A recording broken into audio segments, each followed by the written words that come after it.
રાજ્યમાં ભારે વરસાદ અને વાવાઝોડાનું એલર્ટ આપવામાં આવ્યું છે। રાજ્યમાં 15 જિલ્લાઓમાં આઈએમડી દ્વારા આ એલર્ટ જારી કરવામાં આવ્યું છે।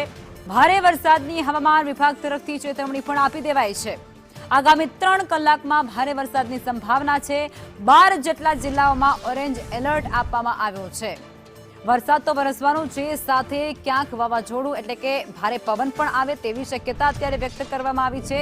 ખાસ કરી 15 જિલ્લા માટે આઈએમડી દ્વારા વોર્નિંગ આપવામાં આવી છે, રેડ એલર્ટ આપવામાં આવ્યું છે, ઓરેન્જ એલર્ટ ઘણા ખરા વિસ્તારો માટે આપવામાં આવ્યું છે, જેમાં દેશભરમાં ચોમાસું ખૂબ ઝડપથી આગળ વધી રહ્યું છે અને ગુજરાતની અંદર પણ આગામી 3 થી 4 દિવસમાં આખું જ ગુજરાત એ આવરી લેશે તેવી વિગતો છે।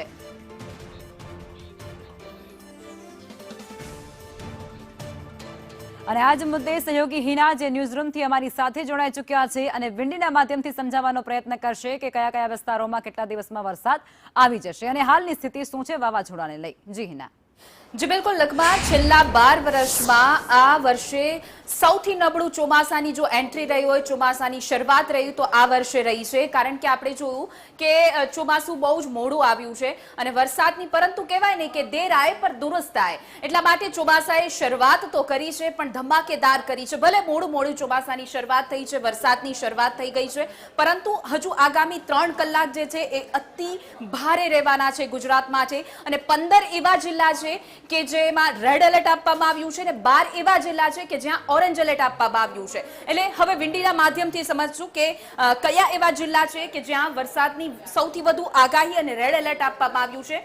તો ખાસ કરીને દક્ષિણ ગુજરાતથી ચોમાસાનો જે પ્રવેશ થયો છે અને આપણે જોયું છેલ્લા 2 દિવસથી સુરત સહિતના દક્ષિણ ગુજરાતના જે જિલ્લાઓ છે એમાં મેઘરાજા મન મૂકીને વરસી રહ્યા છે અને ત્યારબાદ ધીમે ધીમે ચોમાસું સૌરાષ્ટ્ર તરફ આગળ વધ્યું છે। એટલે કે આ 3 કલાક સૌરાષ્ટ્ર અને દક્ષિણ ગુજરાત માટે ખૂબ ભારે રહેવાના છે।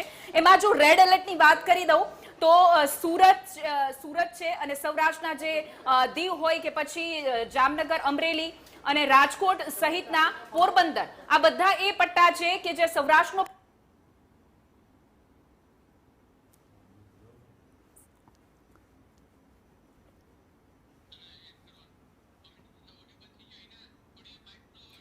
એટલે દેશભરની અંદર વરસાદ તો વરસી રહ્યો છે અને આ બધા વચ્ચે ગુજરાતની અંદર પણ હવે સ્થિતિ ખૂબ સાનુકૂળ હોવાનું હવામાન વિભાગ તરફથી કહેવામાં આવી રહ્યું છે। આગામી 4 થી 5 દિવસની અંદર જ આખા ગુજરાતને આ વરસાદ કવર કરી લેશે।